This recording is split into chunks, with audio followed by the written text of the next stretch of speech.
Ok, bueno, pues comenzamos este segundo día del Congreso con nuestra mesa temática cine policíaco y film noir. En esta ocasión tuvimos unos pequeños cambios debido a problemas algunos asuntos con el horario.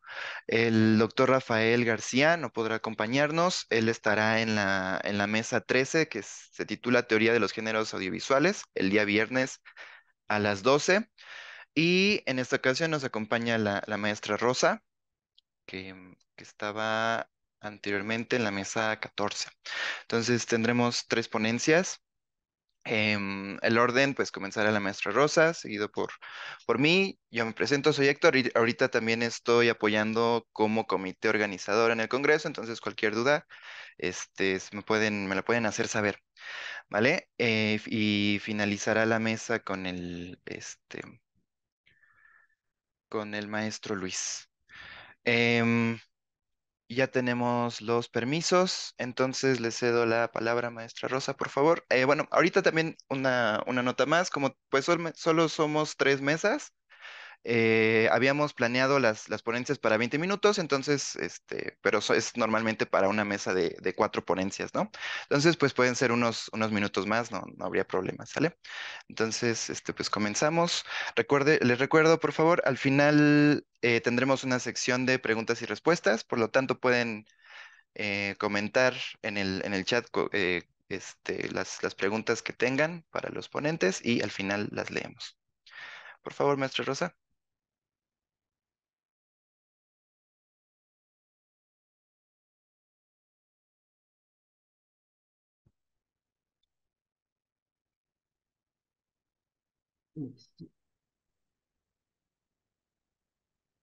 Muy buenos días.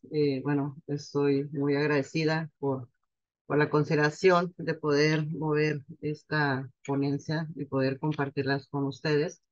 El tema que estoy tratando es Scream Life, narrativas a través de multipantallas en dos proyectos cinematográficos, Searching del 2018 y Miskin del 2023. Eh, Estoy ahorita en la mesa de cine negro y film noir, cine policíaco, y creo que quedó bien.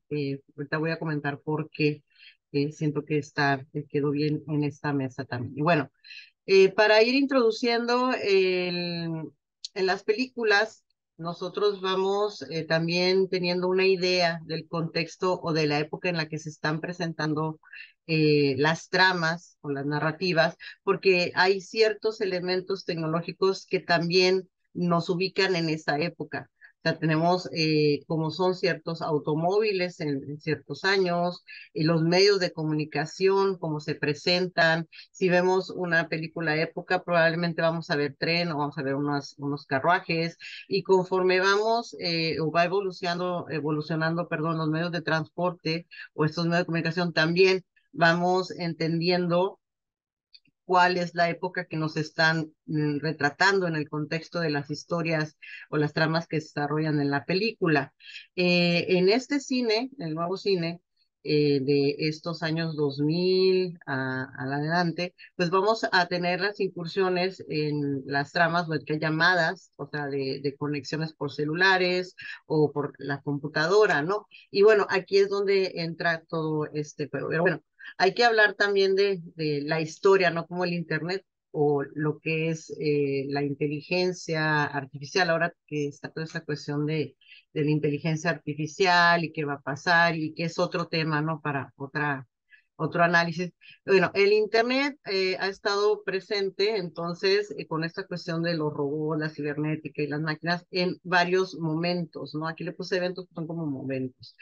Tenemos en 1992 una película que se llama El cortador de césped, donde se incursiona esta cuestión tecnológica, recordando claro cómo eran las computadoras en el 92, con estas pantallas verdes, y perdón, negras con estas letras verdes. Luego tenemos en el 99, o sea, es una película muy adelantada a su tiempo y por eso causó gran furor, que es Matrix, película ahora de culto, donde menciona ya, bueno, qué va a pasar si la tecnología entonces hace una rebelión y cosas que de ética también, si vimos una realidad alternativa, o sea, conceptos que a lo mejor hoy ya están muy explorados por las narrativas que se nos presentan tanto en las novelas gráficas como en algunas series de televisión. Pero bueno, en el 99 fue como un boom también encontrar otros discursos de anime o manga que exploraban esto, ¿no? El cine entonces y la televisión vieron que era una forma bastante lucrativa también de tener estas audiencias y explorar estos discursos a través de cosas que sucedían por la red o con el internet o cómo desarrollar algunas intrigas, ¿no? Luego tenemos más adelante una película que no es tanto como ficción Matrix, sino más bien nos habla ya de lo que sucedió cuando surge lo que ya sabemos que es el Facebook, que es la red social, y plantea cuándo era la necesidad entonces de en una escuela tener esta comunicación y generar esta plataforma para que todos estuvieran en sintonía y que ahora pues es nuestra bitácora de vida, yo así lo llamo, o sea, el Facebook diariamente, así estoy subiendo publicaciones de lo que sucede en la escuela, de las prácticas con los muchachos, entonces ya yo creo que esto ha evolucionado mucho y ahora tenemos otras cosas como el Instagram, ya para más de fotografías en un momento, TikTok, ¿no? Entonces, bueno, y ya el último evento que estoy poniendo es una película que se llama El Quinto Poder, ya más acá, más del 2010 en adelante, ¿no? Entonces, bueno, esto se fue desarrollando dentro del cine en películas son muy evidentes como Net de 1995 o La Red, donde hay una cuestión de usurpación de identidad. Sandra Bullock allí está siendo perdida un poco también como esa cuestión de lo policíaco, por eso decía yo que quedó muy bien. Hackers y Copycat, que también es algo policíaco. O sea, en las narrativas que tiene que ver con el Internet y estos mensajes que se envían y estas usurpaciones de personalidad, pues empezaron primero en el Screen Life, que es el tema que estoy ya llegando, a películas de terror y luego han emigrado con estas dos películas que estoy por comentar en el cine de suspenso. ¿Por qué? Porque como no sabes quién está detrás de la pantalla, sí que es lo que sucede en las redes, hay gente que puede tomar tu identidad y hacerse pasar por ti, o lo que está sucediendo, al menos en este año, a varios compañeros de aquí de la facultad, pues le robaron sus cuentas de Facebook y a través de sus cuentas de Facebook estaban tratando de bajar algún recurso económico, ¿no? Entonces, bueno, así en el 95 tenemos La Red, Copycat, o sea, son noventeras las películas. Más actual hay una película producida por Jon Favreau que se llama Chef en 2014, que es de Netflix, de la plataforma Netflix, donde vemos ya como estas incursiones también de los textos, de cómo se está moviendo, ahora sí que el negocio de ellos es una fat track, y cómo usan las redes para hacerse virales y de esa manera tener éxito, ¿no? Entonces tenemos como esta incursión de lo viral. Luego tenemos en series, ya, o sea, no películas, sino que en las series más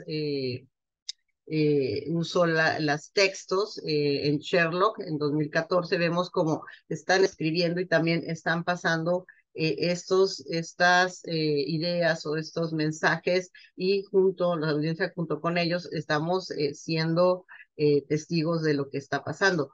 Esto no es nuevo, o sea, si vemos películas de época, pues es cuando están escribiendo las cartas, ¿no? Y vemos de la mano cómo va escribiendo y todo, pero bueno, aquí ya es nuestro medio de comunicación es este, por lo tanto se está representando así en las películas y en las series de televisión. Otras House of Cards en 2013. Y bueno, nada más para hacer como esta diferenciación también de qué es el Screen Life y qué es el pietaje encontrado. Bueno, el Screen Life, que ahora ahí, bueno, ustedes que me acompañan aquí, eh, se habla que es un nuevo subgénero cinematográfico o formato, o sea, así es como lo he encontrado, donde la historia se desarrolla a través de pantallas, computadoras, teléfonos celulares, cámaras de vigilancia, videos, noticieros, transmisiones en vivo, aplicaciones de comunicación y redes sociales. O sea, es un subgénero cinematográfico que no sé si decir subgénero, por eso yo estoy como un poco en esta, se ve que es un formato, ¿no? Porque explora diferentes géneros, o sea, tuvimos al inicio el género de terror y lo tenemos de suspenso y tenemos también algunas comedias románticas que utilizan este formato, yo creo que me quedaría más con la cuestión del formato más que de género. Y bueno, eh, a diferencia del pietaje, el Scream Life es como esto, es como si ahorita yo estoy hablando y esto lo tomamos y va a formar parte de la película. O sea, a través de esta pantalla que es el Zoom, eh, puedo hacer una fracción y ser parte de la historia. Ese es el Scream Life. Y toda la película se desarrolla a través de estos medios del celular, de las aplicaciones, tomo lo que está sucediendo como en momento real, ¿no? En la película. El fun footage o que te has encontrado, pues que es otro formato que utiliza estos videos donde generalmente son películas de terror, sucedió alguna tragedia, o sea, hay desaparecidos o muertos, y lo que pasa es que alguien encuentra ese cassette o mira lo que se grabó como en tiempo pasado, podría decirse así. Entonces, esto es el take que me encontré, la película que me encontré, la grabación que me encontré, y entonces, o veo a través de lo que se está grabando en una cinta magnética, o sea, como en el caso de Rec, en el caso de Cloverfield, lo que sucedió. ¿Sí? Entonces aquí es como que lo sucedió y el otro es como en vivo, ok, sí es lo que sucedió porque hay revisiones de videos de vigilancia, pero está como conectado más a algo en el presente, si queremos llamarlo de esta manera, ¿no? O como ubicarlo. Entonces uno es el grabado y otro es como así, lo que está sucediendo, por ejemplo, Scream Live, la vida en pantalla. Y bueno, sobre las películas que voy a abordar, la primera se llama Searching, es una película del 2018. Esa película la encontré en la plataforma Netflix. La verdad, tengo que ser muy honesta, cuando vi el póster que se trataba de eso de ser multipantallas y no me llamaba mucho la atención, así como que, bueno, se ve interesante, pero esas que ves, ¿la veo o no la veo? Pero me encontré con una grata sorpresa. Es una película que es del mismo productor, Seb Hanigheim, que es de Unfriended. Entonces, lo que hace este también guionista es ya explorar de una manera más eficaz el lenguaje a través de estas pantallas. O sea, no se queda como en las primeras propuestas, a lo mejor cinematográficas que usan este formato, de que solamente es como muy estático, sino que también necesita jugar con otros medios o aplicaciones. Y eso va a enriquecer la narrativa y también va a ayudar a que tengamos como estos giros, ¿no? De la trama. Eh, Porque es suspenso policial. Entonces, bueno, se trata de un papá que está trabajando y de repente no ve a su hija, descubre que su hija por allá a las 3 de la mañana le mandó un mensaje, no lo atendió y entonces empieza a sospechar, bueno, ¿dónde está su hija? Y toda la búsqueda, toda la película sucede a través de estas pantallas, o sea, desde la llamada a la policía, desde tener que empezar a explorar lo que son la vida de su hija para entender dónde podría estar su hija, descubre cosas que no sabía de su hija, que la había engañado, que había dejado la escuela, los amigos, o sea, hay toda una evolución en cuanto primero tenemos este inicio que nos muestra los diferentes iconos desde el X Windows, ¿no? Desde cuando antes se prendía con el paisaje y te va contando la historia de cómo pierden a su mamá y de niña, cómo llega a este momento. También tenemos muchas referencias al UCAS, o sea, como YouTube, fotos de álbumes, que sería como Instagram. Hay algunos permisos y algunas otros como aplicaciones que también inventaron para la serie, para la película, perdón, y vemos como todas estas situaciones de llamadas y a través de la cámara de la computadora vemos cómo él se mueve, cómo se conecta, cómo la busca con sus amigos, que resulta que sí, pues soy su amiga de Facebook, pero la verdad no es mi amiga. También encuentra toda esta cuestión de las fake news, de que primero hay una situación de que está perdida y luego ya cuando se hace todo esto viral también de la búsqueda de la amiga y ahora resulta que ahora sí son sus amigos, o sea, esas falsas, pues estas falsas como perfiles que se suman y luego empiezan a hablar mal y hay una desinformación en la información que también provoca algo de molestia, ¿no? En el persona. Entonces son cosas que se viven, ¿no? Cuando hay un uso indebido de redes, de noticias o de alguna situación de personas no gratas que hacen algo y luego otros se suman a defenderlas. Y hay una situación así que a veces no se puede controlar. Entonces, eso lo hace evidente esta película, ¿no? Y bueno, regresando a la cuestión del lo que es la suplantación de personalidades, pues tenemos varias pistas también dentro de la película. La escuela se llama, hay una de Bienvenido Catfish, que es eh, como la mascota de la escuela, y resulta que Fish and Chips, que es como la amiga que necesita ayudar, y al final no quiero spoilear la trama, es un perfil falso y se trata de otra persona, en este caso es un hombre, quien está detrás de esa fotografía de esa joven que necesita ayuda y que es quien el causante de todo este caos, ¿no? Y aquí vemos algo de lo que estaba comentando, o sea, tenemos falsos amigos, falsos supuestos, falsas conjeturas en redes, todo con la cuestión de que otras personas se quieren autopromocionar y eso pues ya lo hemos visto, ¿no? En la vida real, ¿no? Aquí hay algunas imágenes de otras aplicaciones que nos van sirviendo para transición, o sea, usan como el Google Maps para saber por dónde podría estar ubicado el carro de la hija que anda buscando, hay estas noticias, ¿no? Que se ven en pantalla, en vivo, de qué es lo que está sucediendo con la búsqueda. Entonces, tomas aéreas que también se están transmitiendo en vivo. Entonces, todo eso son los recursos que utilizan para poder tener la atención con lo que es la trama, ¿no? Y con estos giros, ¿no? Porque la película tiene muchos Easter eggs, es un concepto que se maneja sobre esos huevos de Pascua que son huevos premios o cosas ocultas que están en los videojuegos y que tú puedes encontrar. Bueno, la película también tiene varias entre los textos que se va compartiendo, tiene algunas acotaciones a otras películas que son también de estos mismos, con estas mismas formatos, también te van mostrando, entendías quién es o por dónde es el resultado, ¿no? Final de la película. Y bueno, eso nos va llevando a la siguiente película que es Missing.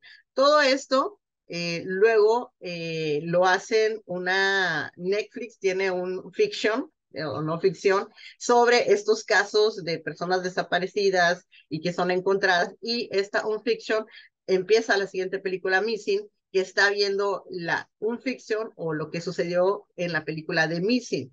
Si bien no es una secuela directamente porque no son los mismos personajes ni la misma trama, que tiene que ver con el David King y su hija, hay esta otra joven, Jan, Jung, que se llama su personaje, que está viendo esta película y entonces descubrimos que ella pues está pasando por una como especie de duelo por su padre y no tiene una comunicación muy buena con su mamá, pero resulta que su mamá anda de novia y se va a desaparecer, ¿no? Missing en inglés es como perdida también. En español le pusieron desconectada, no perdida, y creo que está como más acertado en la traducción, ya que todo se trata de que no puede ubicarla, no la puede ubicar ni con las aplicaciones, cosa que se le hace muy raro porque su mamá todos los días le marca, todos los días le pregunta dónde está, todos los días, y entonces hay una suerte ahí de que, bueno, algo le pasó a mi mamá, esta persona, y también se trata ahí la situación de la falsa identidad, o sea, como hay estas personas que se realizan sus perfiles con otras fotos, con otras informaciones, y se trata de escarbar y de escarbar hasta encontrarlo. Tenemos Photolive también, que se integra a esta película. También Smartwatch, o sea, eso no estaba en la otra película. O sea, como ha evolucionado también los medios de comunicación, eso está en esta más reciente entrega del mismo productor con otros directores. Hay manipulación de PC remoto y hay también como todas esas aplicaciones de control. Entonces, esas serían como las diferencias, ¿no? Entre Missing y Searching. O sea, aquí tenemos ya una cuestión de las cámaras de seguridad remota, como otra persona desde otra computadora puede ingresar a tu computadora, puede manipular tu computadora, ver lo que estás haciendo, incluso meterte a tus cuentas, falsear, borrar la información que te han dado. Entonces, aquí todavía está más es como una también crítica de pues hasta dónde pueden llegar de una manera negativa toda esta accesibilidad. Y también hay otra cuestión de, bueno, también tener esta accesibilidad y esta conectividad me permite desde Estados Unidos y que la mamá está en Colombia pedir ayuda, ¿no? Entonces, están como estas dos partes de también ver qué está sucediendo en tiempo vivo con las cámaras, que en algunos lugares turísticos tienen cámaras en vivo donde tú puedes ver cómo se mueve el paisaje. Entonces, bueno, tenemos también este acceso, ¿no? Y de esa manera también hay otro brinco en cuanto a la evolución de las tecnologías que nos está mostrando Missing, ¿no? Y bueno, sobre la producción, separaron licencias para uso de aplicaciones en pantallas, el GoPro, drones, laptops, iPhone. La estética, es lo que yo decía al principio, pensaba que por ser la computadora iba a ser como monótono, pero no, o sea, tienen como unos zoom extremos con píxeles que te acercan a los ojos, las notas, todos estos gráficos que ya estamos acostumbrados a ver a la pantalla, tienen un ritmo que está súper planificado desde la preproducción para tener como toda esta coherencia. La historia está muy bien llevada y bueno, para estas transiciones, pues manejan estos Google Maps, alarmas de teléfono de pantallas, tenemos el sonido es muy importante, la película, aparte de lo gráfico, y eso sí, lo que tendría que comentar también es que es un lenguaje de estas generaciones, ¿no? O de otra generación, porque esta película yo se la proyecté a mis papás y mis papás no entendieron, de hecho decían, ¿y cuándo se van a acabar los anuncios? ¿Y cuándo va a empezar la película? Y yo decía, ma, esa es la película. Y no entendían porque como ven lo que en sus pantallas siempre están con el Facebook, decían, no, pues es que para mí eso no es una película. Entonces, sí es como otras generaciones o nosotros que tenemos ya como estos lenguajes más asimilados, ¿no? Por lo mismo que trabajamos en la academia o en los medios, es más fácil la lectura para nosotros que para gente pues, de otra generación, ¿no? En hechos interesantes, voy a leer en español. Dice, las películas se utilizan como computadoras, portátiles, teléfonos, celulares, relojes, Apple, redes sociales para llevar a los espectadores a través de la historia. Juega con lo bien que se ha vuelto la generación que a la generación Z del uso de Internet para resolver misterios, ya que la primera generación en crecer con tanto acceso a Internet. Y bueno, estos son palabras del director, productor Anish Kahanti, acá arriba está Kahanti, de Nissin, Searching and Run, o sea, son el mismo equipo quienes han hecho estas entregas fílmicas y sí, o sea, es como para estas generaciones que hemos crecido, hemos visto cómo ha evolucionado estas formas de comunicación, pues es fácil la lectura, pero sí, gente mayor no podría, no puede sostener.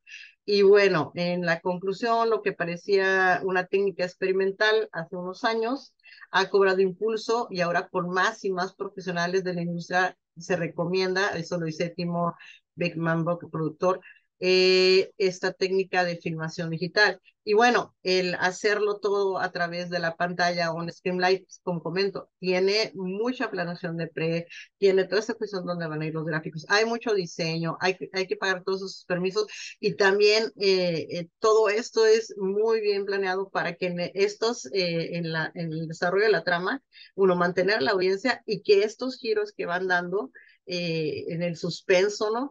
Te digas, ok, ok, sí me lo habían dicho, pero no me había dado cuenta, ok. Entonces, eh, son dos películas muy interesantes de analizar, de ver también cómo está esto integrándose al cine y que, como comentado, pues forman parte de nuestra vida y estamos ya viviendo con ellas cotidianamente, ¿no? Con el uso de estas pantallas y medios de comunicación e información. Y pues por mi parte es todo. Muchas gracias. Espero que les haya gustado esta pequeña participación.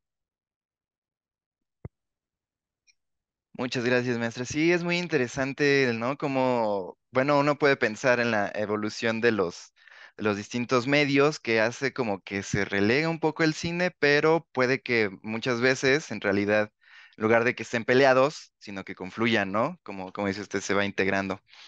Muy interesante, muchas gracias. Y bueno, quiero pedir una disculpa porque olvidé leer la semblanza, pero no quería dejar de mencionar el trabajo de la doctora Rosa. La maestra Rosa es doctoranda en Educación y Comunicación Social por el Instituto Universitario de las Américas y el Caribe. Es maestra en Educación Ambiental por UPN y maestra en Artes por UABC.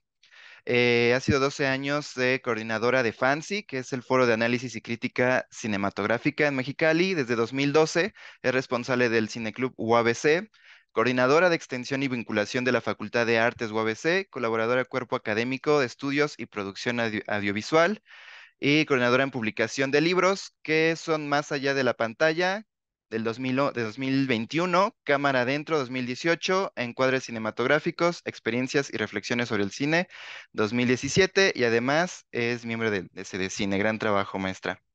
Muchas gracias.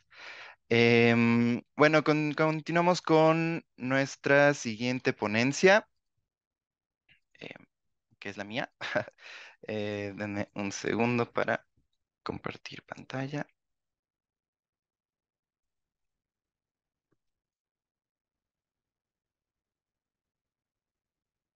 Aquí está.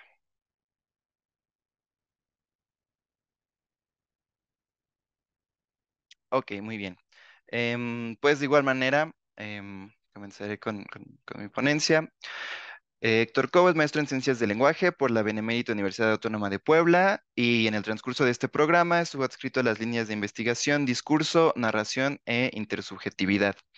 También está diplomado en realización cinematográfica por el Centro Internacional en Artes y Ciencias Cinematográficas de Cinearte. Bueno, mi ponencia trata de el crimen en dos películas específicas mexicanas de la década de los 70, que son Cadena Perpetua y Los Albañiles. A ver, dame un segundito.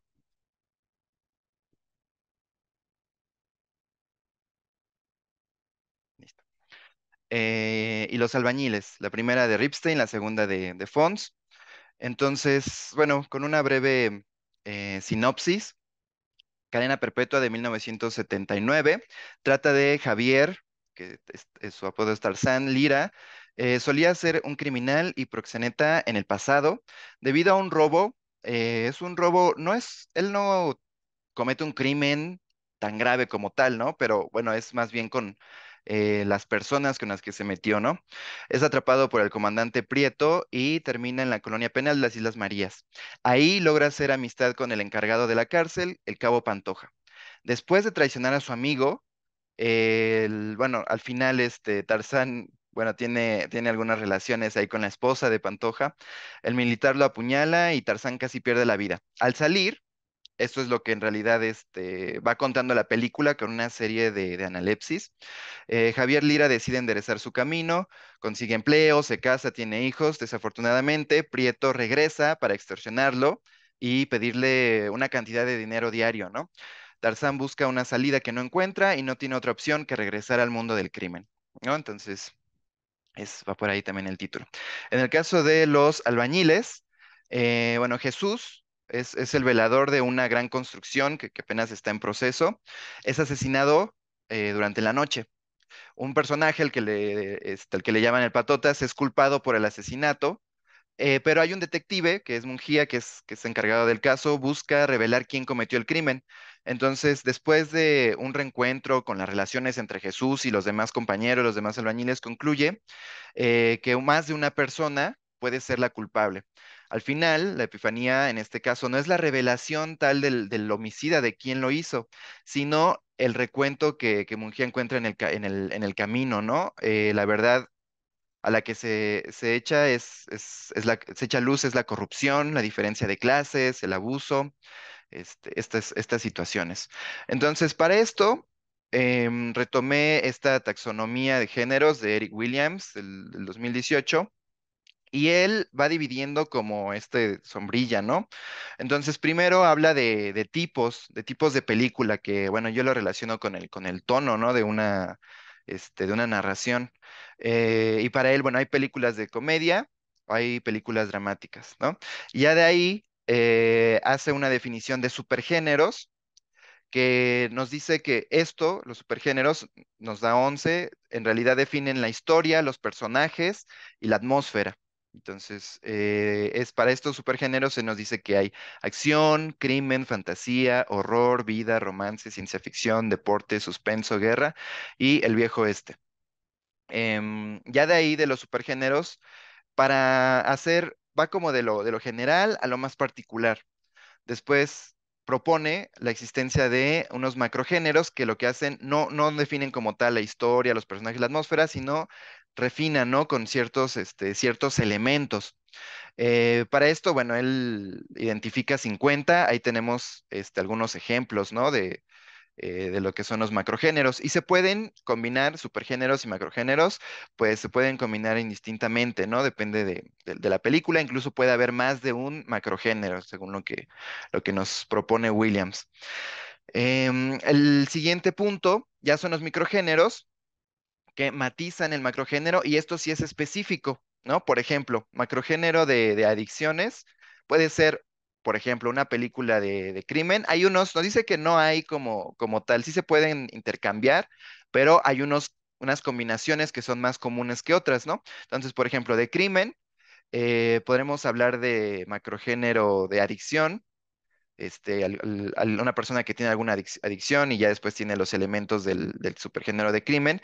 Y bueno, a partir de esto se puede especificar, hasta abajo tenemos los microgéneros del el macrogénero de adicción, que pueden ser acciones como tal, no es alguna sustancia, sino a hacer alguna cosa, ¿no? Como a robar, por ejemplo. Adicciones al alcohol, a algún tipo de droga, a los juegos, ¿no? Entonces, el siguiente, por ejemplo, de aventura, tiene sus propios microgéneros, que puede ser de batalla, alguna exploración, piratería, alguna búsqueda, rebelión, viaje al espacio, etcétera, ¿no? Entonces, aquí, en realidad, de cada uno, al final nos restan un total, bueno, de más de 100 microgéneros que él enlista, pero también nos comenta que esto no es, digamos, como exhaustivo, ¿no? Sino que de hecho, el título es más como cooperativo, ¿no? No recuerdo exactamente cómo titula el libro, pero sí es una visión, en la que él propone que se agreguen más géneros, más macrogéneros, más microgéneros a esta taxonomía, ¿no? Entonces, a partir de esto, bueno, lo que nos dice que define, supergénero define historia, personajes, atmósferas. Para la historia, él cuenta que aquí se toma en consideración el tema, las escenas que se esperan, ¿no? Escenas emblemáticas en cada película, en cada género, y el ritmo, ¿no? De qué va, cómo se va desarrollando la trama.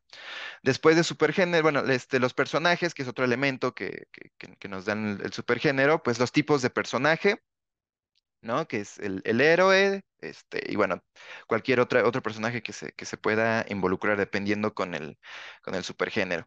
Y las metas de esos tipos de personaje, ¿no? Y también hace una distinción entre los personajes comunes que hay, ¿no? Más allá del protagonista, del antagonista, etcétera, pues que otros personajes se involucran.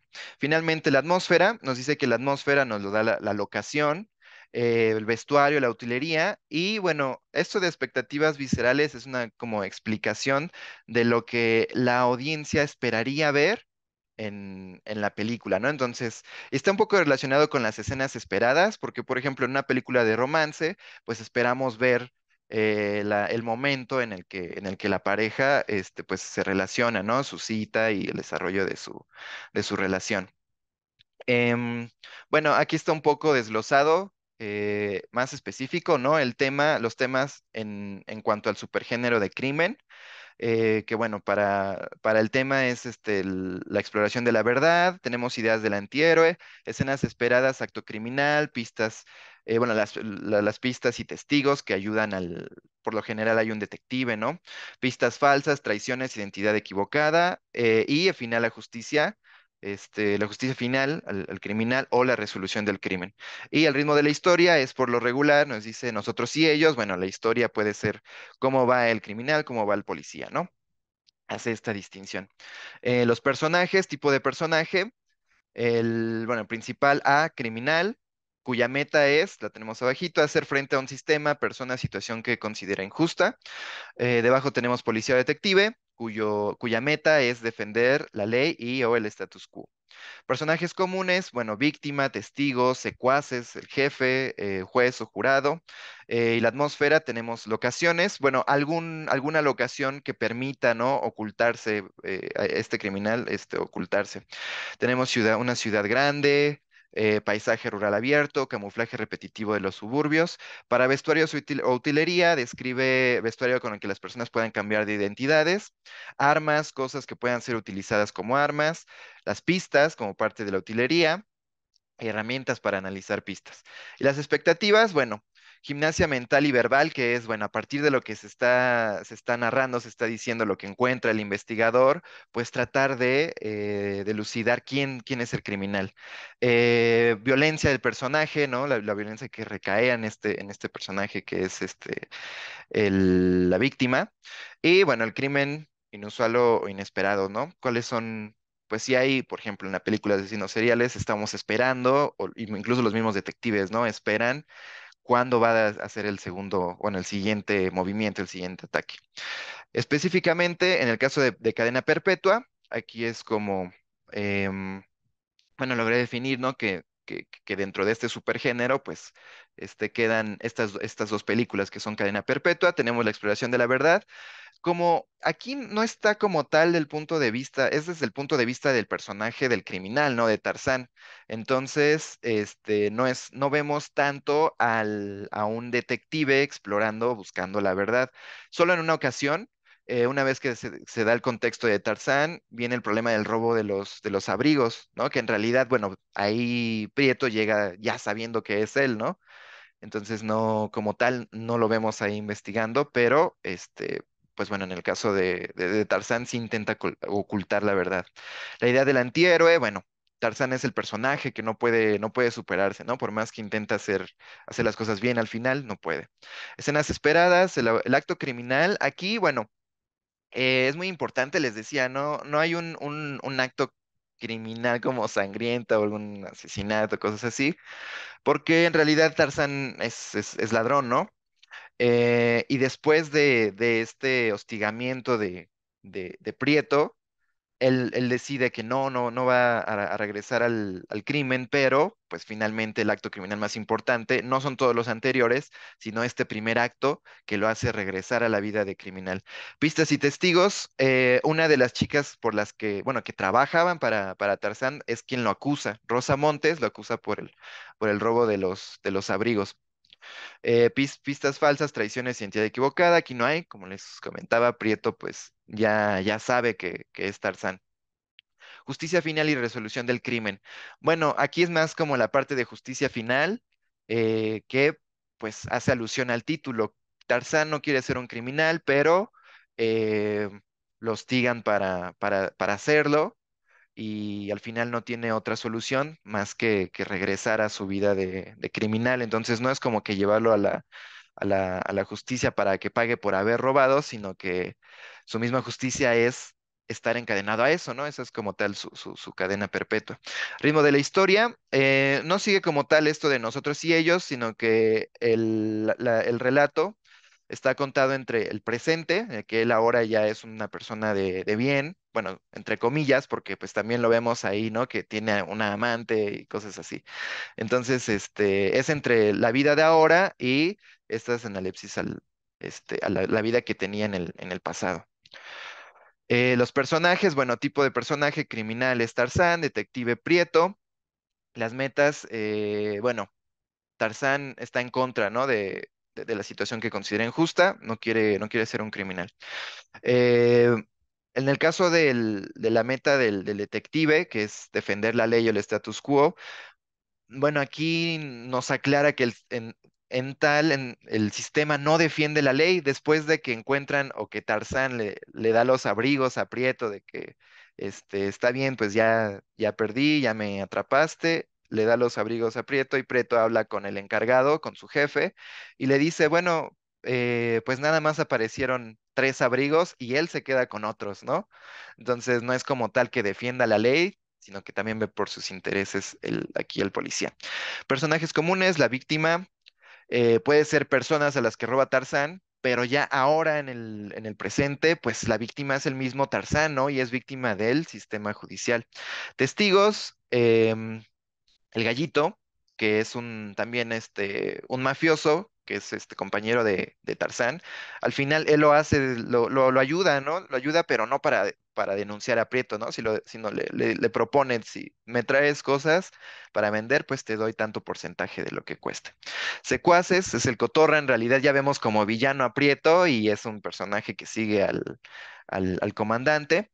Y bueno, esta parte jefe, juez, jurado, pues este jefe es el mismo Prieto y en realidad no hay un juez o jurado. En cuestión de la atmósfera, la, mm, la locación es en la Ciudad de México, ¿no? Entonces, perdón, es en una ciudad grande y también tenemos un paisaje rural abierto, que es cuando él está en las Islas María. No hay como tal suburbios, vestuarios y utilería. En realidad sí hay cambios. En el pasado de Tarzán tenía bigote, vestía de una forma distinta y en el presente, bueno, cuando se cuenta la historia de cuando él ya no quiere ser criminal, pues está de traje, ¿no? Y además ya trabaja para un banco. Cambia como tal de identidad. Armas que pueden ser usadas, perdón, armas y cosas que pueden ser utilizadas como armas. En realidad no hay ni esto, ni pistas, ni herramientas para analizar las pistas, ¿no? Expectativas viscerales, gimnasia mental, pues eso es un poco em, pensar en cuándo es presente, cuándo es pasado, ¿no? Porque vemos a Tarzán y de repente hay que como captar muy bien los usos del lenguaje audiovisual para darnos cuenta de que en realidad ya es Tarzán en el pasado. Y es que, bueno, después de que lo atrapan, de que lo mandan a las Islas María, aquí pongo casi ver morir a Tarzán, porque en las Islas María, después de que Pantoja lo apuñala, está en la enfermería y a él ya lo dan por muerto. Llega el doctor, llega un oficial y dice, encuentra a unas personas, están en el suelo y pregunta cuándo se va a morir el de la apuñalada y el doctor dice, no, pues ya no pasa de esta noche. Entonces, después pensar en ver, eso fue en el pasado, ¿no? Pero estamos viendo a Tarzán ahora en el presente, entonces es como pensar, en realidad como que no lo aclara, pienso que es más bien como como una metáfora, ¿no? De que murió en realidad Tarzán el delincuente, porque después de salir de ahí decide ser una buena persona, ¿no? Entonces es como esta muerte metafórica, que no nos dice cómo sobrevivió. Violencia del personaje arrinconado, bueno, esto lo vemos en cuanto después de las traiciones que hace Tarzán, pues es apuñalado y crimen inusual inesperado. Les comentaba que es relacionado con las escenas que esperamos, escenas importantes, que es el robo con el cual él regresa al crimen. Después, en el caso de los albañiles, aquí sí, ¿no? Porque vemos, en sí, sí vemos el punto de vista o sí seguimos todo el trabajo que está haciendo el detective. Entonces, la exploración de la verdad, sí, ¿quién mató a don Jesús? No hay idea como tal de un antihéroe, no sabemos, digamos, si esta persona tiene un pasado oscuro, ¿no? Etcétera. Escenas esperadas, pues sí tenemos el acto criminal como tal, y eso comienza, eso lo vemos al inicio, ¿no? La película comienza con el asesinato de Don Jesús. Pistas y testigos, ese es todo el recorrido que hace el detective Mungía. Que bueno, después de que encuentran el cuerpo de Don Jesús, es este personaje, el Patotas. Él sabe que los personajes, bueno, que además de que están trabajando ahí en esa construcción, se roban el material, ¿no? Y a él le va mal y él se queja, ¿por qué a otros les va bien? ¿Por qué a mí me va mal? ¿No? Jacinto es otro personaje, no los quiere porque se relaciona bien con Isidro. Isidro es, digamos, como el chalán, digamos, de Jacinto, pero empieza a tener una buena relación con Don Jesús y a eso no le gusta a Jacinto. El Chapo es otro personaje. Él era albañil y volvió a ser, bueno, más bien ascendió en este caso, en esta construcción, a ser maestro de obra. El Chapo estaba relacionado con Josefina, que también es la mujer de Jesús. Además, Jesús sabía que el Chapo se robaba el material, él tenía su propio negocio de venta de material para construcción, ¿no? Sergio, el plomero, piensa que Jesús le robó una herramienta, entonces después seguramente también hay una parte en la que hay un personaje que se llama Celerina, que es hermano de Sergio el plomero, y además como que tiene es el interés romántico de Isidro. Y finalmente, pues Jesús convence a Isidro para que lleve a Celerina ahí es una bodega en la que está don Jesús. Finalmente el ingeniero, que es el ingeniero de la obra, también está robando material, eso lo sabemos un poco después, y Jesús también lo sabe, ¿no? Entonces Jesús sabe pues todo de todos, o sabía de todos y tenía problemas con todos, ¿no? Luego esta parte de pistas falsas, traiciones y identidad equivocada. En realidad, Mungía concluye que cualquiera puede ser el culpable, ¿no? Entonces, no hay una identidad como tal. Y esa parte de justicia final y o resolución del crimen, pues a Mujía se le acaba el tiempo. Después de que concluye cualquiera puede ser, pues llegan sus compañeros y le dicen, bueno, pues ya se acabó el tiempo de investigación, ya se cierra el caso, ¿no? Y al final es este personaje, el Patotas, quien se queda en la cárcel, el que paga, ¿no? El que siempre se quejaba de estas injusticias en el sistema. El ritmo de la historia, nosotros y ellos, sí es el presente vemos, también está contado, ¿no? Con esta serie de Analepsis, que es el detective Mujía buscando ahí, interrogando a los demás compañeros y al irlos interrogando, pues se nos va contando el pasado, ¿no? Para ver las relaciones que Jesús tenía con los otros albañiles. Personajes, tipo de personaje, el criminal, no lo conocemos, pero aquí hay un giro, ¿no? No conocemos quién comete como tal el crimen, pero sí en este camino encontramos a personas corruptas, que puede ser como esta parte se les puede atribuir esta parte de ser criminal, que es el mismo ingeniero, el papá del ingeniero. En una parte el ingeniero le dice, no, pues tú haces tus negocios chuecos y todo, y nadie te dice nada y cosas así. El Chapo, que ahora que ascendió a ser maestro de obra, comienza a robarse, ¿no? A robarse el material. Entonces, bueno, en realidad son personas con cierto poder. el policía, bueno, y aquí policía detective, pues es Mungía. También hay otros, pero a los demás no les interesa descubrir la verdad, ¿no? Metas de los personajes, bueno, hacer frente a un sistema, persona, situación que se considera injusta. Aquí, bueno, pongo al final, el culpable fue el Patotas, no fue él el criminal, pero es quien al final es acusado, ¿no?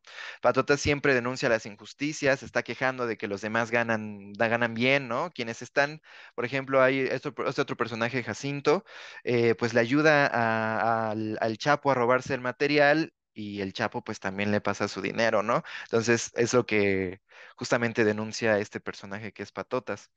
Al final es el que paga, ¿no? El criminal no es quien paga, sino quien más se denuncia, ¿no? A los otros. La meta del personaje, defender la ley y el status quo, ese sí, Mungier, si quiere, él sí quiere conocer la verdad. Personajes comunes, la víctima en una primera instancia es Jesús, pero después descubrimos que la víctima en realidad del sistema son los albañiles. Los testigos, al final el detective, que es busca la verdad, pues termina siendo solamente testigo, se da cuenta, ¿no? De que pues los demás estaban robando y de que injustamente están culpando a Patotas. Al final, Mungía, pues termina siendo el testigo de todo esto, ¿no? Juez o jurado.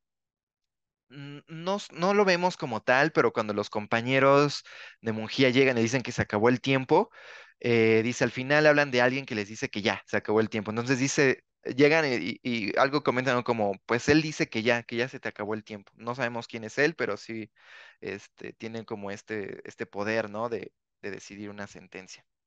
La atmósfera, pues aquí es, bueno, entre ciudad grande y paisaje abierto.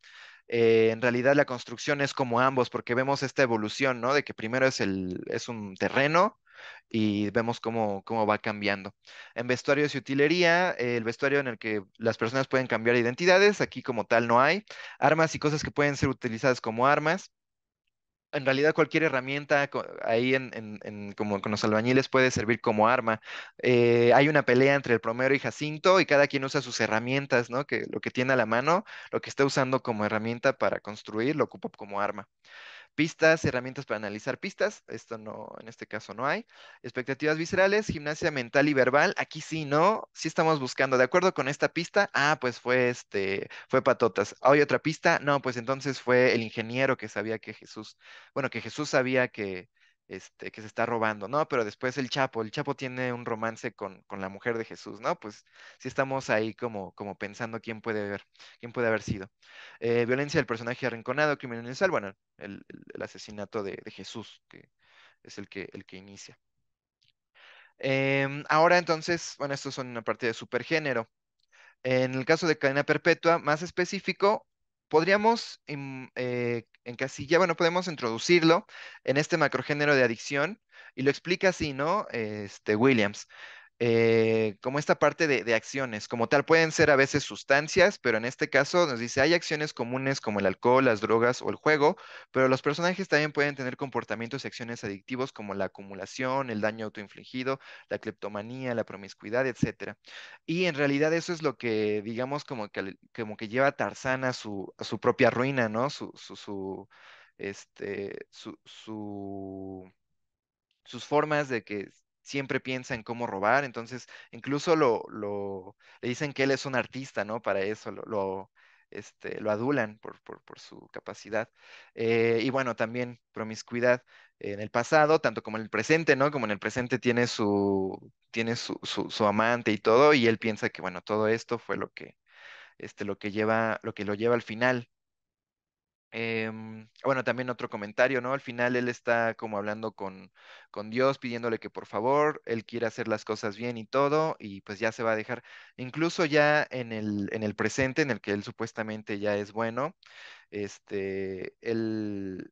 dice que va a dejar de robar, va a dejar, ¿no? Pero aparte, él como que les da como dicen, el pitazo para que asalten a alguien más de su oficina. Este. Luego, en esta parte de los albañiles, bueno, macrogénero de misterio, así como tal.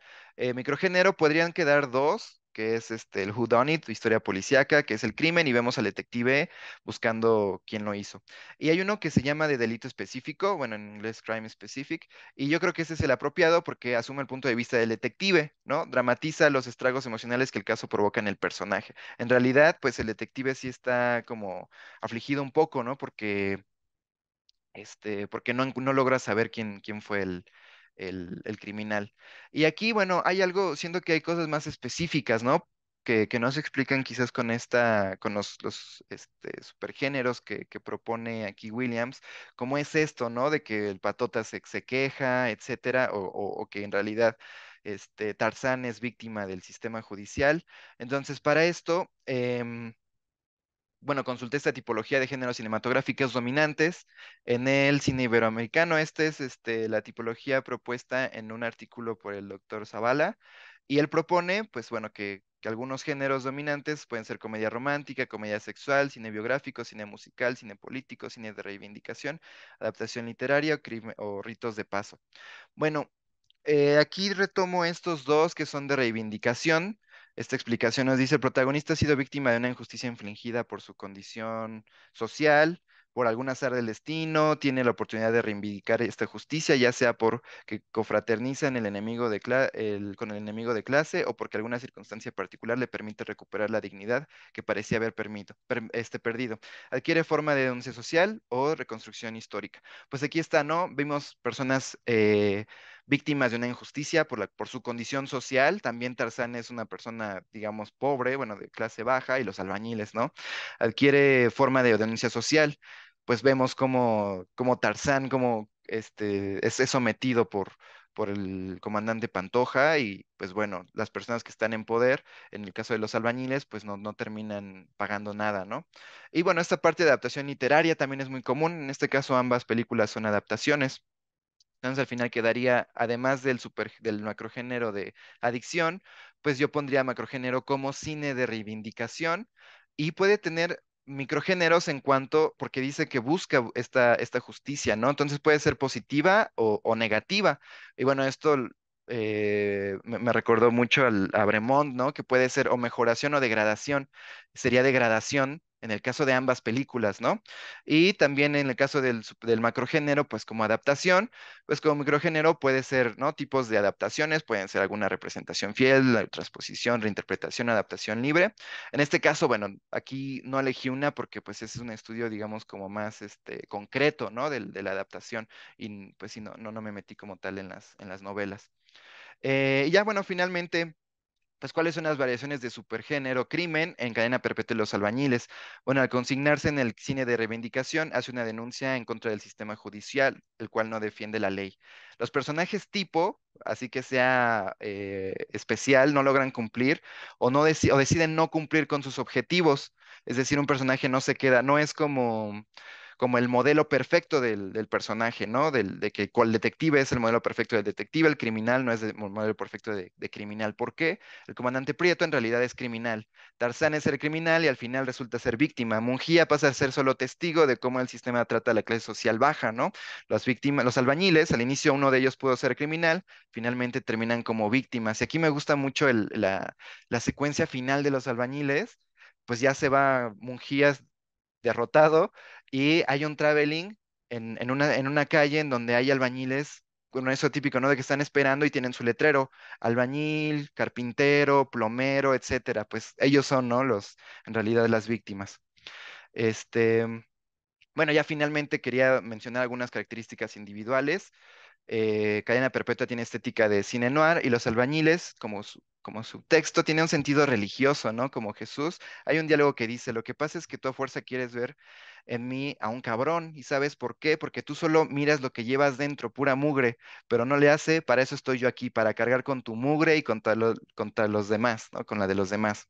Eso se lo dice Jesús al cura.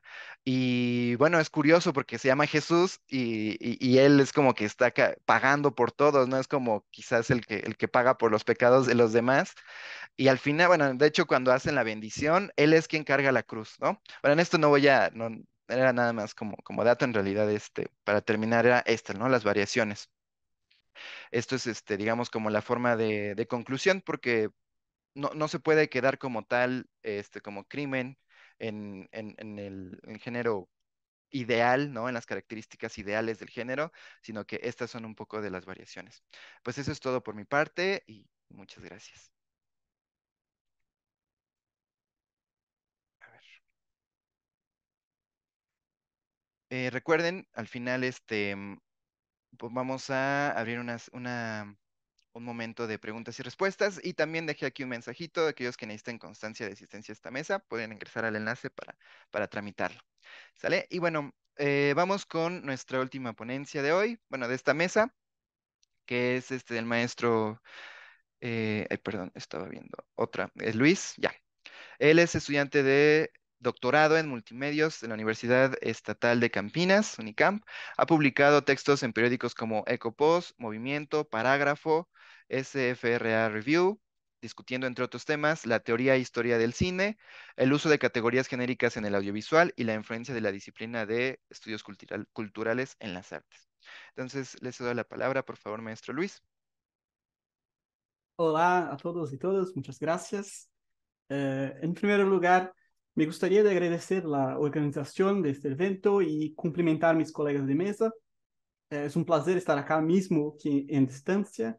Agradezco también el Instituto de Artes de la Unicamp y el financiamiento de FAPESP para esta investigación y presentación. Además, perdón por mi español de antemano, voy a leer para no afectar aún más la comprensión.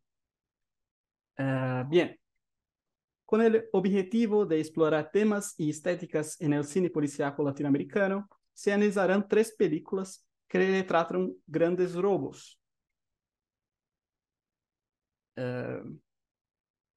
Assalto ao Banco Central, Marcos Paulo, Museu, dirigido por Alonso Ruiz Palacios, y La Odisea de los Giles, de Sebastián Borenstein.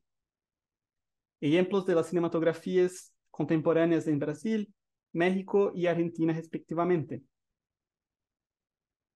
Las películas de robo son comúnmente asociadas con los géneros de crimen y destacan-se por representar en la preparación, seguida de la operación y las consecuencias de un robo específico, haciendo uso de las convenciones también conocidas a través del subgénero de heist film. Son películas que abordan, y yo cito Telote, abordan la interacción entre la planificación y el azar, entre lo fatal y lo accidental, que caracteriza tanto a la película de robos y atracos como a sus motivos dominantes, el juego, la mortalidad y el tiempo.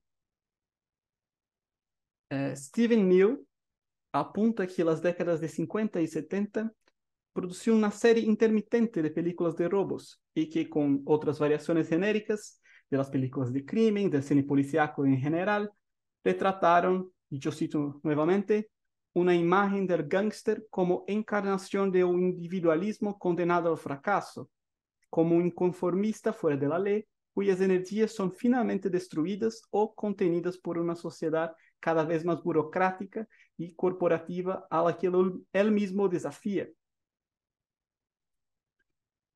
Además, citando John Rayburn, Neil continúa tratando de películas de robos que, y yo cito nuevamente, retrataban una cultura normativa tan letalmente enemiga de las necesidades humanas que la única forma de sobrevivir e encontrarle significado era crear una sociedad criminal alternativa.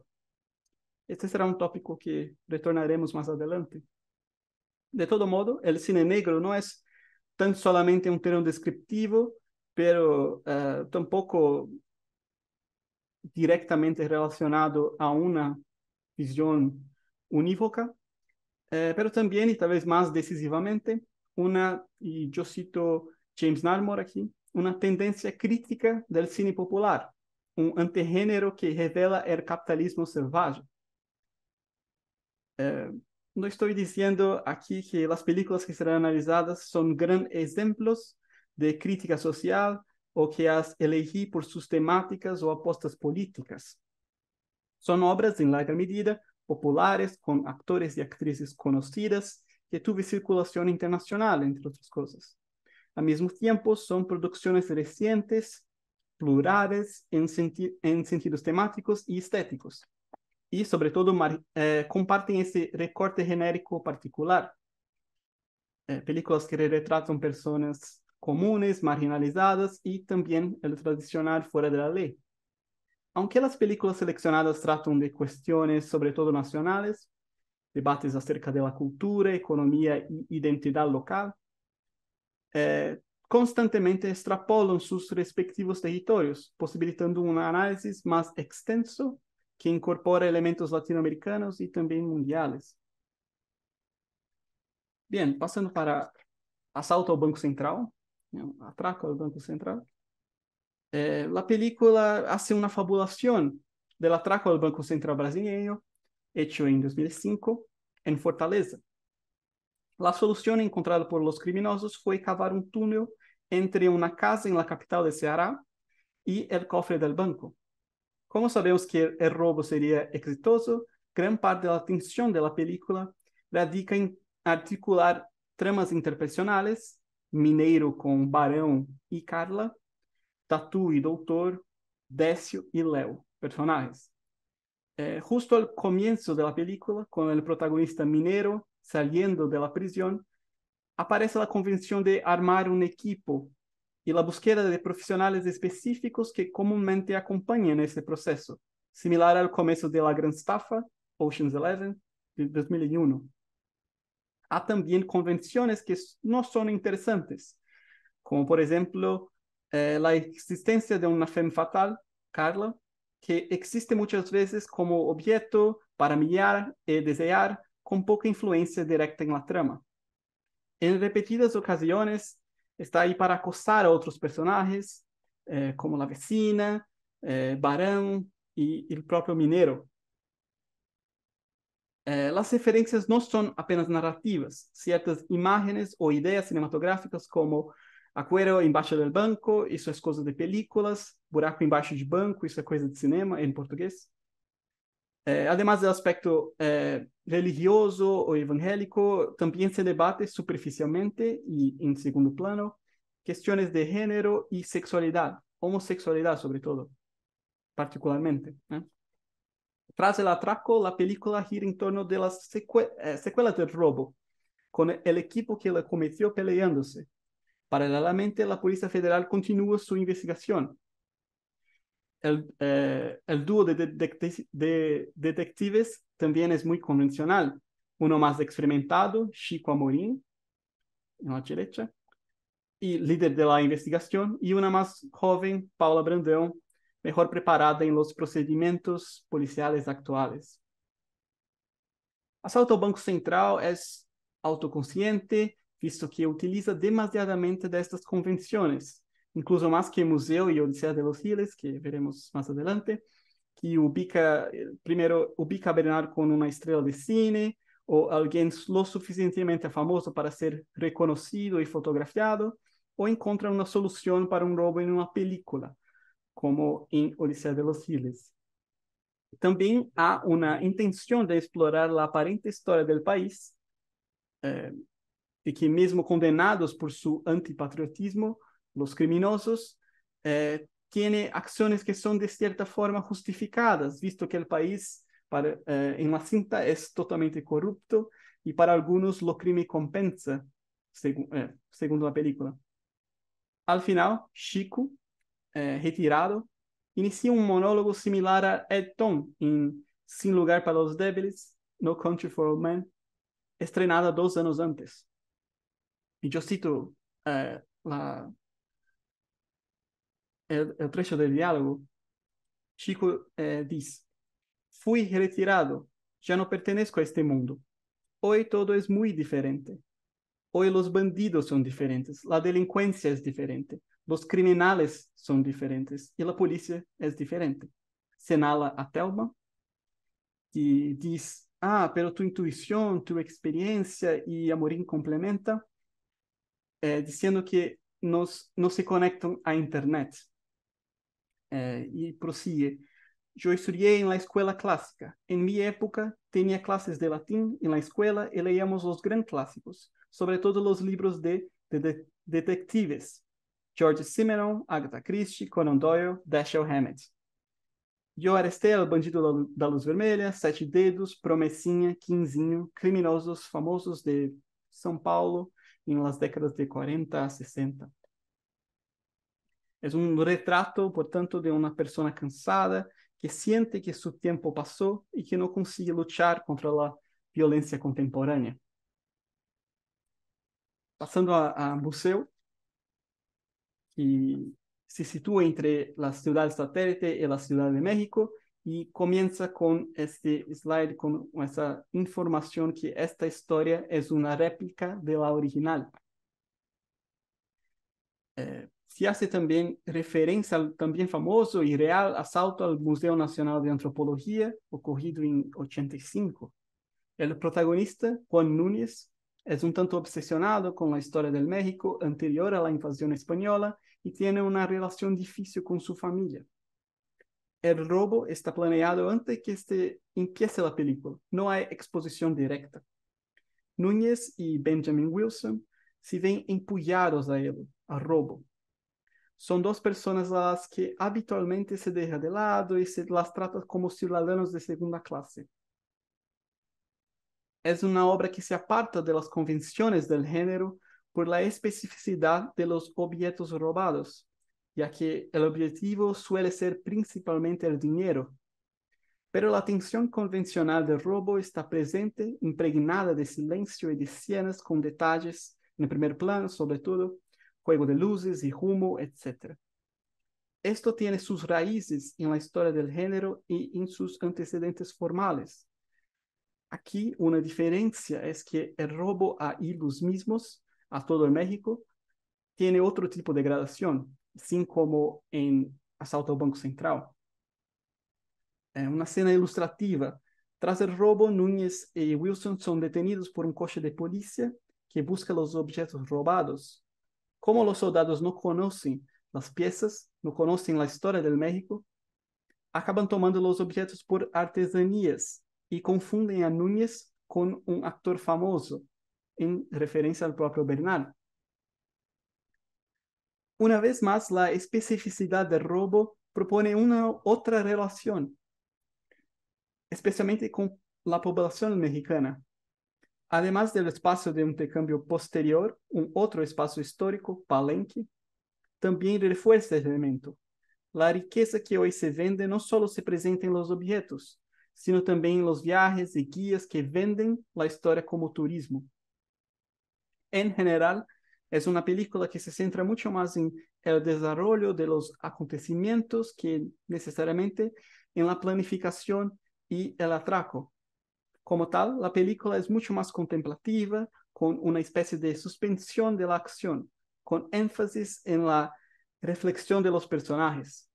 Porque la misma forma de la película está orientada a pensar sobre la historia del México a través de la ausencia, saqueo del museo más conocido del país. Un proyecto sin paralelos, no solo en México, sino en toda América Latina. Sin embargo, es importante que la película no dé una razón para el robo. Parece que los dos estuvieron planeando y ejecutando el robo hasta el momento en que se dieron cuenta de que no había vuelta atrás. Incluso en su nihilismo, la película hace un esfuerzo por historiar el robo y a partir de ahí, conscientemente o no, acaba hablando de México, de entonces y de ahora. Y ahora, llegando también a La Odisea de los Giles, que es una película que, a diferencia de las otras, no tiene la idea del robo desde el principio, sino que es motivada por el desarrollo de la trama. Esto refuerza que no hay una forma específica, sino situaciones que configuran una película en función de su género. En la trama, un grupo de habitantes de Alsina, un pequeño pueblo argentino, decide depositar todos sus ahorros en un banco para conseguir un préstamo más fácilmente y así crear una cooperativa y revitalizar Alsina. En un trecho de diálogo, en comienzo, Antonio Fontana, en la derecha, pregunta a Fermín y Lidia, los dos a la izquierda, ¿y ustedes creen que es el momento para encarar una cosa así? Fermín y Lidia responden juntos, sí, y Fermín complementa, este es el mejor momento, peor no se puede ir. ¿Qué más se puede pasar? Eh, Eso acontece en agosto de 2021 en Argentina y como resultado, pronto son víctimas de una estafa relacionada con el corralito argentino y pierden todo su dinero. También es una historia de y sobre un pequeño pueblo, lo que difiere de lo habitual en el género. El límite de 250 pesos por cuenta acabó con todos los planes de una cooperativa y además los giles, ese grupo de tontos autoidentificados, descubrieron que su dinero había sido retirado y guardado en una caja fuerte personal por un otro criminoso que sabía de antemano o que desdoblaría con el corralito. La trama desarrolla la historia muy cerca de lo que estaba sucediendo en Argentina en este momento. Fermín dice en voiceover que el país estaba destrozado. Era febrero y habían pasado 5 presidentes, al que parezca mentira. La gente estaba en la pobreza o, el mejor de los casos, en la angustia o desesperanza. Entonces, impotentes ante el gobierno, deciden tomarse la justicia por sus propias manos y planear este gran robo. Así los giles son aquellos que fueron agraviados y las otras muchas personas que sufrieron con el corralito, representadas en el personaje de Florencia. La solución también viene del cine de atracos, que ayudan y prestan ideas. Fermín sacó la idea de robo por medio de cómo robar 1 billón, How to Steal a Million. El plan tiene éxito, un solo miembro, Hernán, que desaparece con parte del dinero tras el robo, pero la resolución es buena para todos los giles. Repasé más rápidamente las 3 tramas porque lo más interesante de representar aquí son las similitudes y diferencias entre las películas y el género. Citando a James Narmore nuevamente, los temas de aislamiento, incerteza y ambigüedad atraviesan las 3 obras y tornan posible comparar cuestiones de ética personal con políticas colectivas. Después de estos breves análisis ilustrativos acerca de esta perspectiva más amplia de películas de robos, especialmente quiero destacar como, y está destacado aquí en la presentación también, como las 3 películas demuestran que no existe una fórmula específica, que también estimulan tanto una fantasía de robo, de gran robo, cuanto discuten desigualdad y problemas sociales. Así, aspectos económicos y históricos acerca de desarrollos genéricos son combinados con las referencias de los 3 países en las 3 obras. Con frecuencia, las historias de crímenes tienen elementos narrativos relacionados con la jurisdicción, los territorios y las fronteras. Esto es bastante común con las proyecciones nacionales y la idea misma de una historia nacional. Sin embargo, en su exploración, revelan características comunes a otros países durante el proceso.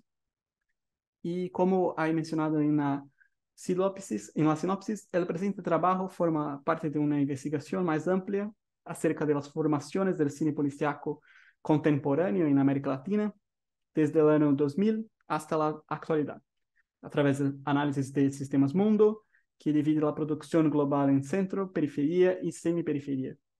Por tanto, desde ya agradezco los comentarios, críticas y sugestiones para esta pesquisa.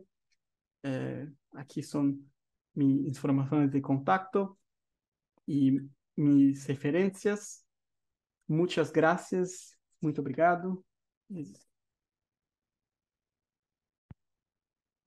Muchas gracias, maestro Luis. Em, bueno, pues estas han sido... Ay, un segundo. Estas son nuestras conferencias de esta mesa. Pasamos a la sección de preguntas y respuestas. Si gustan pueden anotarlo en el chat y yo con gusto lo leo, o pueden levantar la mano y les cedemos la palabra. ¿Alguna pregunta?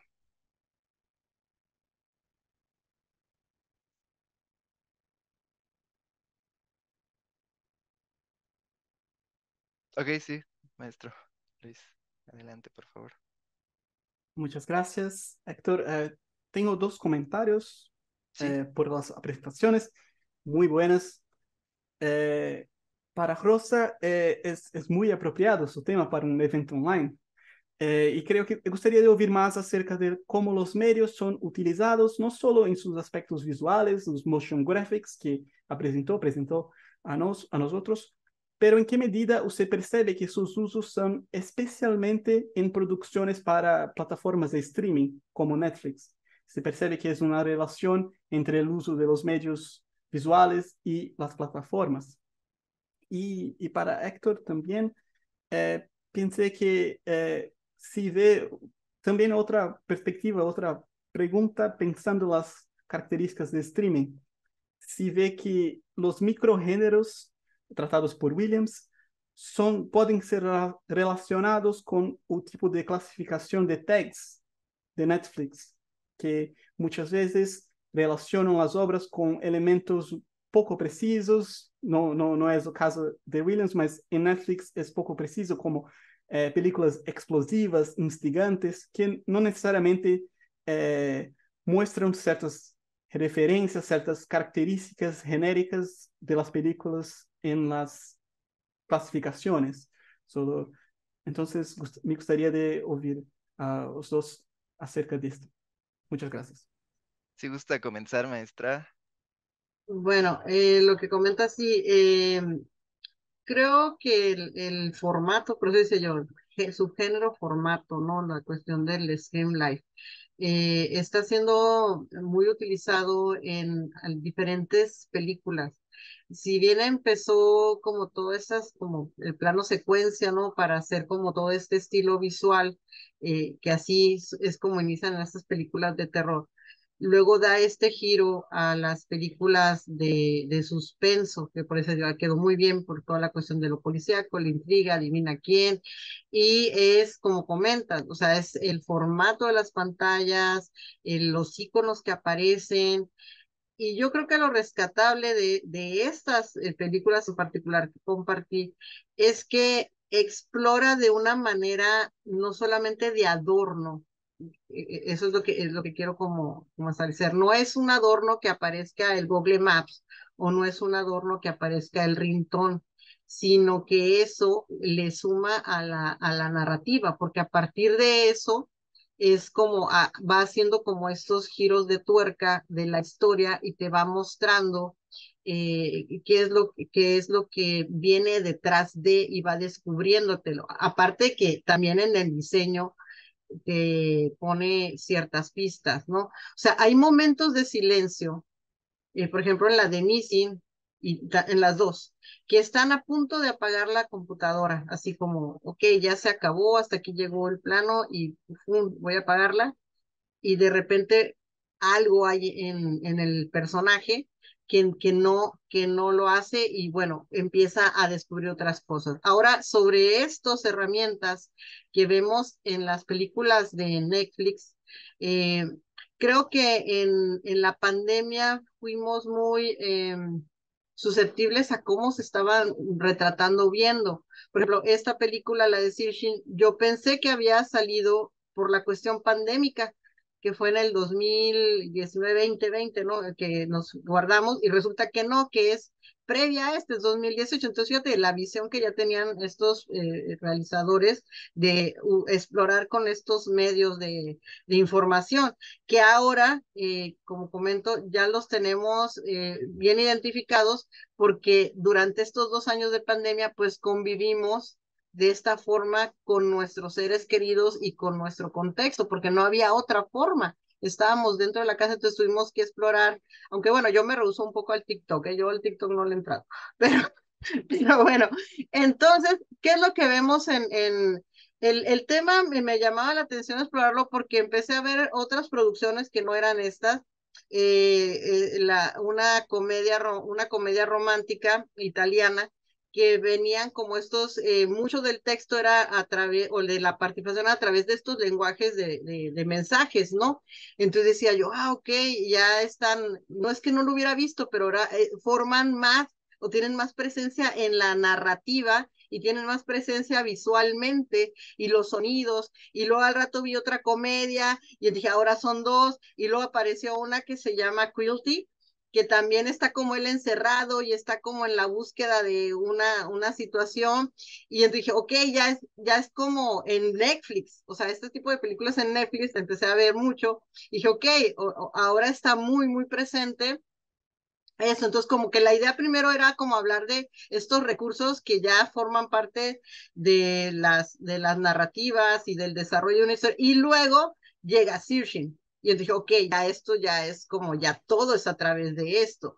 Y bueno, creo que es válido. Por ahí algunas me hicieron una pregunta de que sí, qué tan válido como esto de lo que dices, los streaming y las películas o proyectos que a lo mejor la calidad, podemos hablar de calidad, pues es una estética que ya tenemos estos píxeles y que se agranda. Y incluso yo he estado pensando en hablar del pictorialismo digital, ¿no? O sea, así como en el pictorialismo de la fotografía hacía porosa y que se hacían crash para hacerla como esa estética, podemos hablar ahora que hay un pictorialismo digital, o sea, de las fotografías que al agrandarlas tenemos como estas texturas, esos videos que tenemos estas texturas y que o sea, nos ponen en un contexto que a lo mejor antes podemos decir, oh, esto se ve mal, eh, no lo comprendo, pero ahora, como forma parte de nuestra cotidianidad también esto, lo asimilamos, ¿no? Y entendemos por qué se ve así y por qué tiene esta estética y también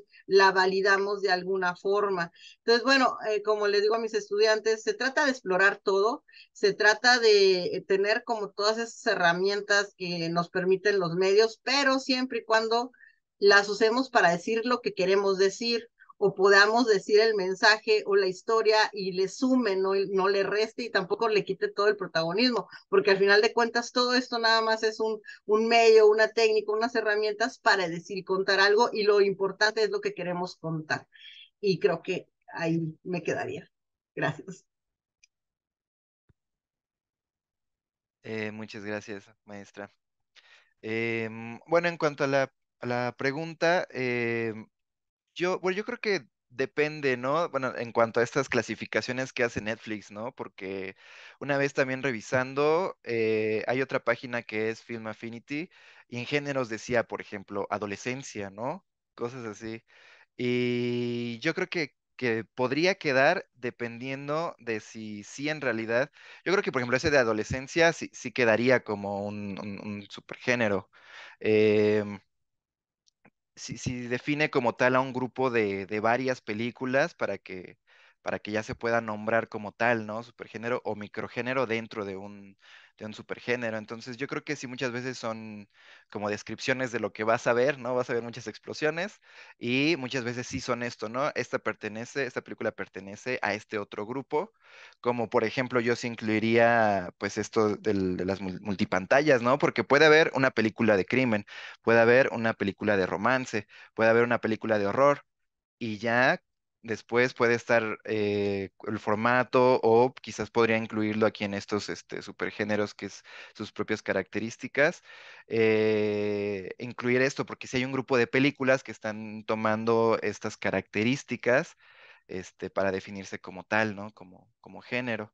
Sí, sí, sí, yo creo que sí va dependiendo, ¿no? De qué palabra específica se use y el estudio de como tal de la serie de películas que se les nombre así. Ujú.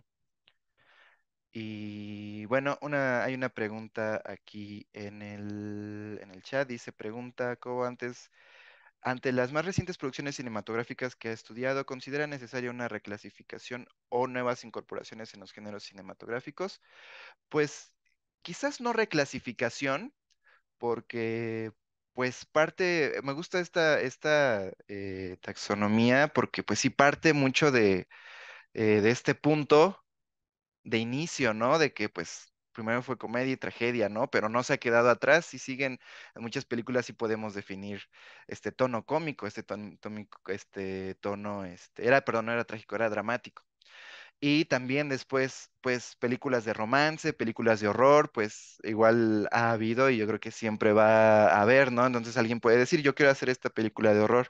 Entonces, por eso digo, nuevas incorporaciones, porque pues ya el lenguaje, las ideas van cambiando, ¿no? Quiero hacer esta película de horror, pero ahora se me ocurre contarla desde poner la cámara como si fuera la pantalla de la computadora y atrás de las personas aparecen espantos, aparecen fantasmas, cosas así, ¿no?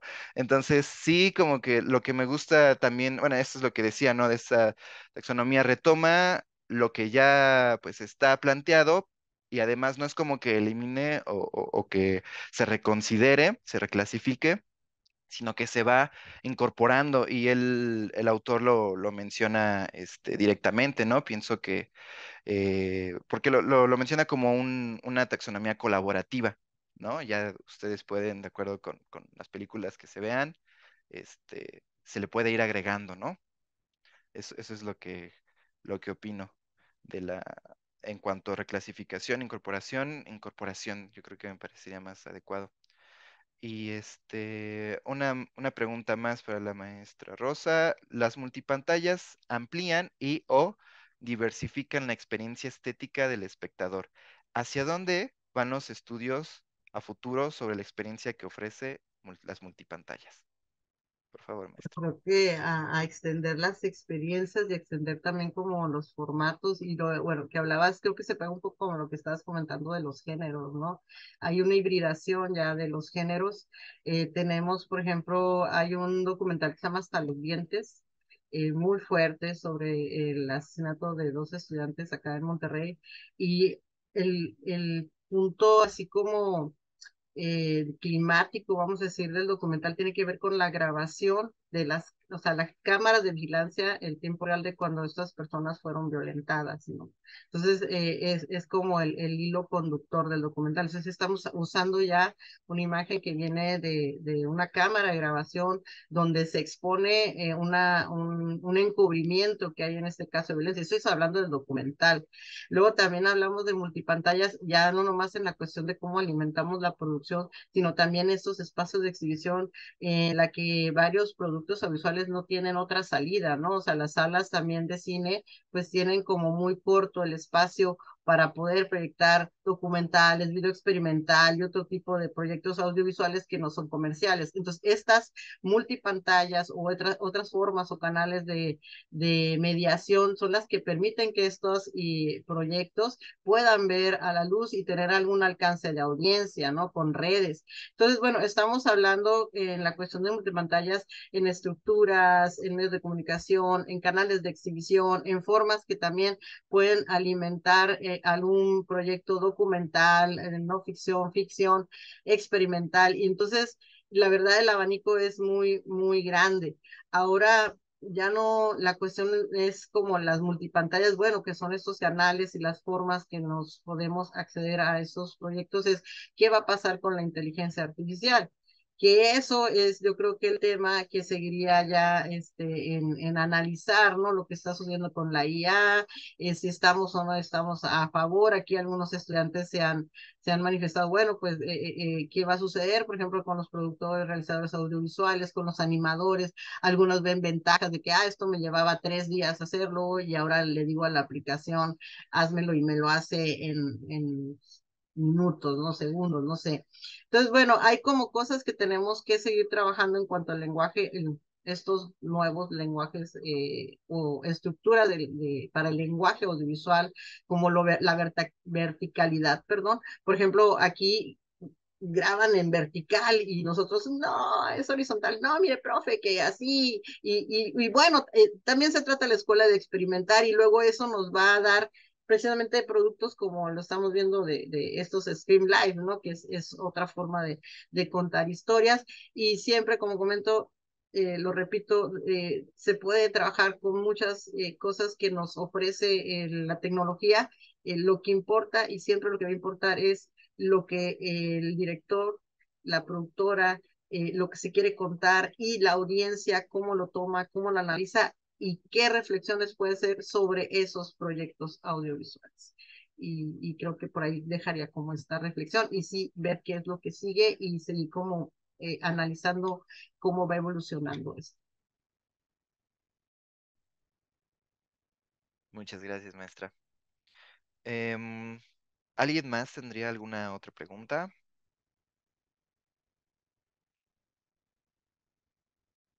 Bueno, yo tengo igual un par de preguntas, maestra Rosa, en cuanto a esas características de, pues, sí, esta narración como multipantalla. Bueno, yo pensaba en esta serie que es Black Mirror y un capítulo en particular en donde una chica que es en realidad, pues no es tan mala con las demás personas, ¿no? Pero de repente va y ve su Netflix, no me acuerdo cómo se llama el Netflix ahí en la ficción, pero ve un programa sobre ella misma, bueno, sobre un personaje que se parece mucho a ella, que es muy mala con las demás personas, ¿no?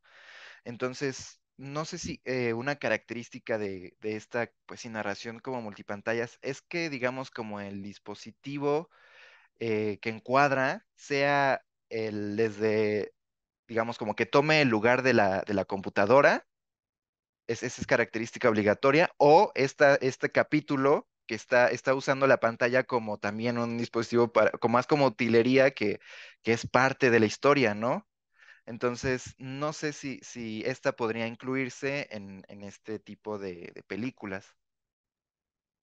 El Scream Live es, en este caso, las películas que es a través de la Ujú. computadora que Ok, vemos que pasa la historia.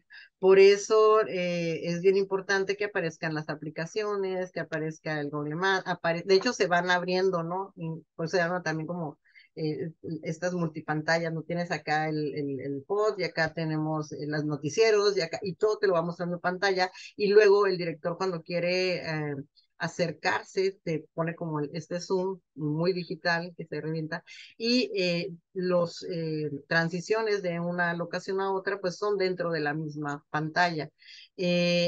Pero el recurso que tú estás hablando, pues sí, entra como el uso de estas tecnologías de medios de información para contar una historia, o sea, para desarrollar esta historia. Y bueno, aquí hablando con esta cuestión de que se ve de la vida que es la tipa mala y que es una reflexión sobre lo mismo, hay bueno, Black Mirror tiende a como también a hacer esta autocrítica de los espectadores y de la misma juego con el Internet, ¿no? Y tan solo la película que sacó, que era interactiva, y digo interactiva entre comillas, porque ellos mismos se burlaban dentro de la película diciendo, ah, creen que es interactiva, pero no lo es. Y en los argumentos de los personajes lo decían, porque si tú tenías otro camino que no era el que ellos seguían, pues se acababa la película. Entonces, si querías llegar a terminar la película, tenías que ir tomando las decisiones que al final de cuentas eran las que tenían el final. O sea, realmente nunca tú tienes el poder de la decisión. Y también eso es algo que ahí en Black Mirror juega mucho, ¿no? Y bueno, ya fuera de estas, hay una serie de Discovery que se llama eh, tu peor pesadilla, en inglés es tu peor pesadilla, pero en español pusieron la peor pesadilla. Y en esta cuestión de los medios y en esta cuestión del documental y en esta cuestión de cómo se dan las comunicaciones, porque también hablan un poco de estas comunicaciones, son documentales ficcionados. Están tratando de lo que pasa con la cuestión de la violencia, lo policíaco, los investigadores y los crímenes, es que se le da como mucha como el asesino, ¿no? El criminal es el que tiene el centro de atención. Y en esta serie de ficción documental tratan de alguna manera que la gente haga empatía con las víctimas. Y entonces todo el desarrollo de la historia eh, no es como o sea, sí vemos los testimonios de los policías y cuando entraron y algunas imágenes de lo que fue la investigación a través de la mirada de las víctimas, no del criminal. Y lo que se me hizo bien interesante, ahorita voy a llegar porque lo estoy comentando, es que antes, cuando nosotros tomábamos esto del el pietaje, en estas documentales poníamos crestomatía, ¿no?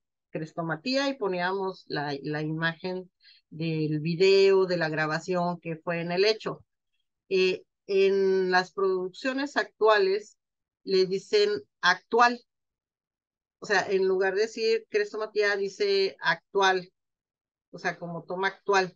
Y no sé si eso se deba porque como eh, está viendo toda esta situación de que jugamos ya con cine híbrido, donde estamos integrando cosas documentales, también jugamos con como la cámara en mano, pero que son ficciones, es una manera ya como decir, ok, esto no es una recreación, entonces ahora usan la palabra actual. Y eso se me hizo muy interesante en estas últimas entregas eh, ficción documentada que tiene estos archivos, ¿no? O sea, antes decíamos como material de archivo, que no dice archivo, ahora usan la palabra actual.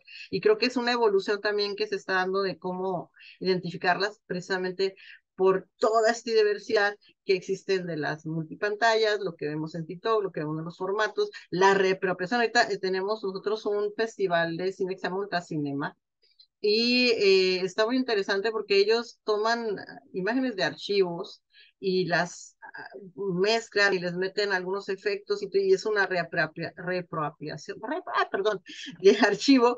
Y entonces también ahí hay como otro tema de debatir, bueno, ¿qué está pasando? Que toman fragmentos de películas del Titanic o toman películas de Luis Buñuel y a ellos hacen otro montaje y entonces entonces, esa es también otra situación que hay que abordar y analizar. O sea, el cine, los proyectos audiovisuales tienen, o sea, una infinidad ahora sí que de recovecos que podemos, sobre todo en la actualidad, que estudiar, ¿no? Y ponernos al día, ¿no? También en estas cuestiones.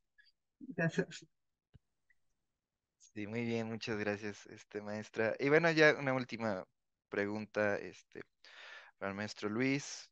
Bueno, creo que me voy a salir un poco de la especificidad del atraco, pero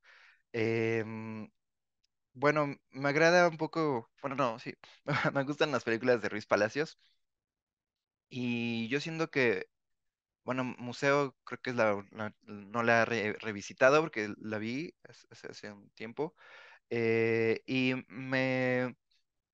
me hizo pensar este comentario que tú hiciste en cuanto la policía va y los detiene y le dice, oye, tú eres un actor famoso, ¿no? Siento que él hace, o es algo común, como uno de sus sellos, como que sacar un poco esto de la ficción, ¿no? Como que romper un poco este contrato ficcional al hacer estas cosillas. En Güeros, por ejemplo, creo que hay una escena en donde van en un coche y uno de los personajes le preguntan, ¿qué te parece la película? Y empieza a hablar de la película que ya están grabando, ¿no? Que es esa misma película y dice, no, pues es que es una película de correteadas, porque pues el héroe no va hacia ningún lado, sino que todo el tiempo lo están correteando y está hablando sobre la misma Güeros, ¿no? Entonces, además de este comentario de, oye, eres un actor famoso en el museo, ¿has identificado algún rasgo, pues no sé, ya sea en diálogo o en algún uso del lenguaje que rompa un poco de esta, de ficción en la película de museo? Ah, muchas gracias. Creo que es este momento retratado que tú narró es lo más destacado, porque la obra como un todo es muy consciente, autoconsciente de cómo se insere el género y cómo se relaciona con no solo la película de atracos, pero también con ciertas cuestiones históricas de México. Esto así, aquí pensando en cuanto realizaba los análisis, que Asalto al Banco Central tienes una autoconsciencia que no es muy interesante, pero en museo es muy interesante porque en varios momentos tiene esas relaciones, interacciones con, por ejemplo, en el atraco, en el Museo de Antropología, tienes varias escenas, varios cortes de plano de detalle o ciertas relaciones que la montaje intercala el atraco en sí como lo pensamiento de los personajes, como eles están pensando el robo en cuanto la acción existe. Entonces, es muy interesante. Este momento que simplificó es más interesante, pero tiene de otros también museos. Voy a asistir a otras obras de Ruiz Palacios porque asistí solamente dos. Entonces, muchas gracias. Voy a ver. Sí, sí, sí. Bueno, en realidad tiene tres. Ya viste casi toda su filmografía. Ah, Sí, sí, sí. Sí, bueno, lo comentaba porque también recordé, en ese momento no lo pensé así, pero hay una escena en donde él se pelea en un bar y está grabada como, o sea, le ponen la luz así directamente y los golpes se ven muy falsos, ¿no? Entonces en ese momento así como que, ay, y como que sus movimientos y todo. un tanto con lucha libre o relacionado con wrestling de los Estados Unidos. Es, lo Sí, cierto. justo, ¿no? Como coreografiado. Y Sí. yo decía, ahora ni parece un golpe, pero yo creo que podría ser un poco esto, ¿no? Como justo lo que dices, ¿no? La autoconciencia, ujú, de la ficción. Bueno, pues muchas gracias, maestra Rosa, maestro Luis, muchas gracias a los asistentes. Em, Denme un segundo. Los invitamos a las siguientes mesas. Voy a dejar aquí un mensajito. Ahorita a las 12 tenemos las mesas Cine y Política en esta misma sala y Construcción Artística y Reconstrucción de la Fábula en la narración cinematográfica en la sala 2. Entonces, pues para que quienes nos gusten acompañar, les agradecemos mucho y hasta pronto. Cuídense mucho. Muchas gracias. Gracias, hasta luego. Hasta luego.